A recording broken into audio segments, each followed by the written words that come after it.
Well, guys, it's strange as it has been for quite a little while, but it's getting even, in my opinion, a little more strange. So right now we have 700, and this again, I always like to clarify, just Madison, like you said, 35756, 758, and 755.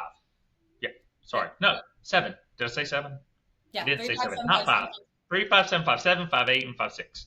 Sorry, but we we still have more listings going on, 768.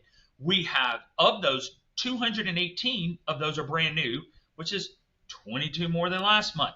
We have 261, though, of those 768 are pending, which is 40 more than were last month.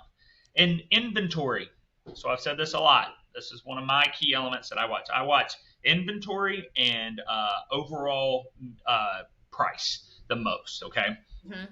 so a balanced market is 6 months. Okay. We got up to about 4 and have quickly in the last 2 months dropped down. We're at 2.1. However, that would tell you it's a seller's market purely. You would go, this is a solid seller's market. We're going to come back to that because we Okay. only have 48 days on the market, but our average list price now in Madison is 451,000, about a percentage, almost 2 points over what it was last month. Say that one more time. Yeah, Tell the us. average list price in Madison right now is $451,000. Okay. That's where we start at. Now, obviously, you negotiate. So, what does that mean? When it's a seller's market, you can't negotiate, right? Well, it's a little weird because the average interest rate right now is hovering around 7. It jumped up last month or last week. It'll kind of go between those two things in there. So, what does it mean? Why are people still getting a deal? Why are builders still offering things? It's because of that 7% interest rate. Yeah. That scares buyers away. Yeah. That makes buyers go, ooh, I don't want, I'll wait till it gets better. Buyers stop waiting for it to get better. It's not going to get better. And if it does get better, our prices are going up and the demand is going higher, which means you're not going to get as good of a deal. So even if it goes down, you're probably going to lose that profitability. So if you're ready, buyers, buy now. I know I say it almost every single month, buy now. But why can they still get a deal? Because right now our sellers have decided in Madison, it's in our brain, that this is a balanced market. If you look at all the stats, it's way closer to a strong seller's market. When we were down to, just so you know, if you remember, Erica, we had zero point 0.7, I think, months of inventory. We hovered around 1 in 21. Mm-hmm. So in 21, it was so hot. And then it was so bad last year, and we only got to 4. And now we're sitting here at 2.1. Yeah.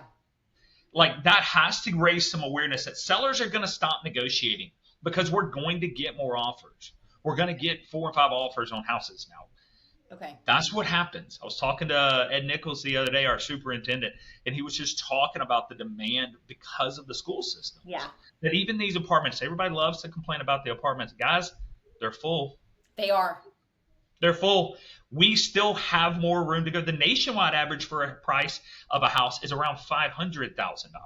So Yeah. we're still below that and have an incredible school system, have a baseball team. We have tons of shopping. We've got, like you said, great restaurants. Yeah. So buyers, if you're looking, if it continues on this trajectory, by the end of the summer, your negotiating power will drop significantly.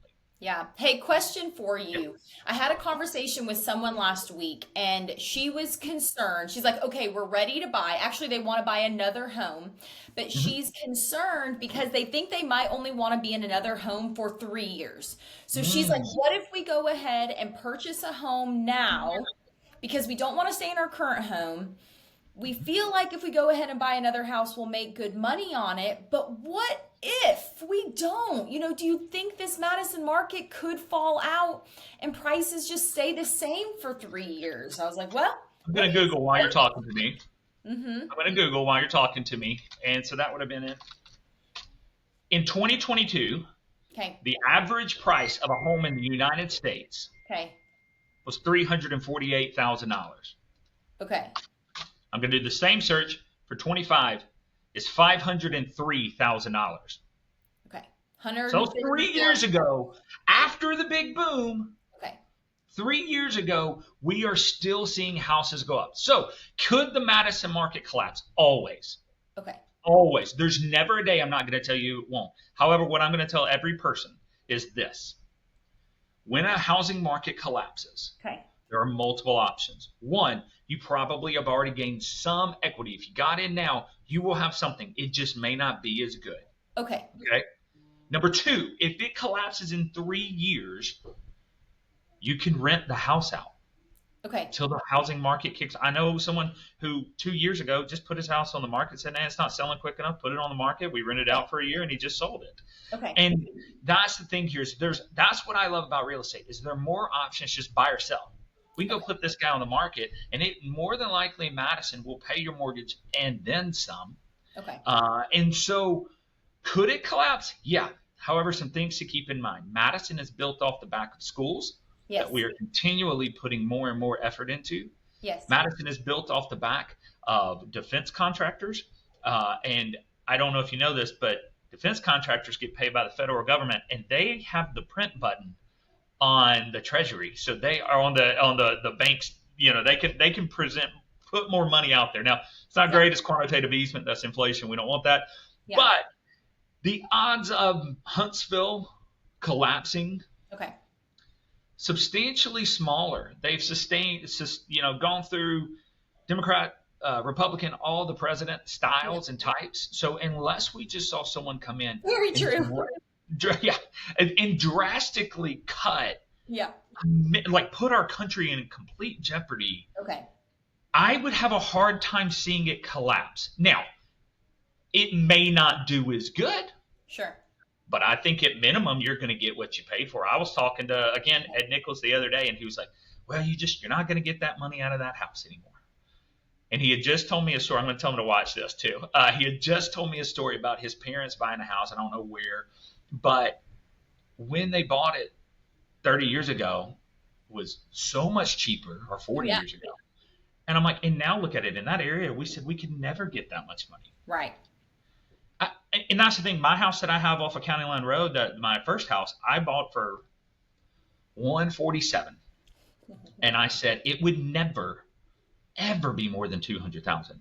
And to this day, right now, it would probably sell for $300,000 to $310,000. Good And job. so that's the thing. It just keeps going. So there's only been one time in our nation's history of sustained, hear that word, sustained decline in house pricing, and that was in 2008. Mm-hmm. Okay, so even in the bad times, they'll dip, but not for more than 6 months, and then they just drive back up. And if you'd have been good enough to buy a house in 2008 at the bottom, then you are sitting on a pile of money somewhere right now. And so that's what I tell people is like, what if it pops? Okay, a pop has varying levels of danger, and I think you have a very, very low risk of danger here. Yeah. Okay, I'm going to ask you a hard question. Okay. That you don't know I was going to ask you. Okay. So in my non-real estate professional point of view, there are 3 people buying a home. Number 1, people who are moving here and they obviously want to buy a home. They need to buy a home. Yep. The second set of people are those who have lived here a while. They're dying to buy a home. So they're finally going to go ahead, bite the bullet, buy the home. The third set of people are the people who are in their home that they bought prior to 2021 that they don't want to be in anymore. They want a different home, different space, but they say, even though I'm going to make bank on my house, I'm still going to start over with a mortgage that could potentially be even higher because I'm going to make $200,000 to $300,000 on my home. I'm going to put that down on a $800,000 home because homes are so expensive. Mm-hmm. And so I'm just going to stay put. That is a large majority of people, and I think you know that too. Oh, I feel it. We've almost moved 5 times, and we go, where do we go? So what do those people do? Because they're watching right now, and they're like, yep, Erica, ask Beau, what do I do? The bottom line is you've got to make a right financial decision for your family. Okay. There's no other way to put it. If you want a new house, you've got to decide how much do you want a new house? Hey, let's take your house, for example. When you moved out of your house, you didn't have to. No. Your house was big enough for your family. That's fine. You were safe. You were good. Yeah. But you guys wanted the new area. You wanted the new house. You wanted that custom build. You wanted that more than you did to stay there. So while it incurred more cost, Yes. substantially in some aspects, Sure. like the moving costs, and I'm talking about those like Yeah. upfront, not like the Yeah. mortgage, but like it costs more. Well, mortgage too. You, it does cost more mortgage, but like you made that was worth it. Yes. Now, I would also encourage you if you are a in that situation, you need to reach out to a loan officer. We have Right. 100 of them, not literally Yes. 100. We have great ones here at Redstone Federal Credit Union. I'm going to have to plug them because they're incredible. Of course. And if you don't want to work with them, we do know other ones, and we have great ones all over the community. But I will always plug the people that we work with daily. And they can help you assess. We can tell you how much your house is worth. We can then get you to a loan officer that says you could qualify for this amount if you don't sell it, and this amount if you do sell it. And then you can look and see what that mortgage would look like. All right, I just put $300,000 down on an $800,000 house. Yeah. Okay, so now I have a $500,000 mortgage. What does that look like on my month-to-month situation? And hey, I'm 55 years old. Do I really want a mortgage payment at 70 or at 85? How long do I want that? And that's a decision that only you and your family can make. However, what I would tell you is it will always, not always, I shouldn't say that, it is often a better choice to make those moves, because what you end up doing is neglecting the house a lot of times when you don't want to be there anymore. Ooh. And you just kind of naturally stop paying attention to that siding, and you kind of naturally do those things. And so what you end up with is a situation where now it's time to sell it in 5 years, and you've got to go put 15,000 into it because you kind of didn't care as much about that fence, and you didn't. That is fascinating info. Usually. Now we live in an engineering society, so not always, but usually Yeah. that's what we see is when people are tired of living there, it shows. And on a subjective note, your home, yeah, I don't know. We're filming this live, so Yeah.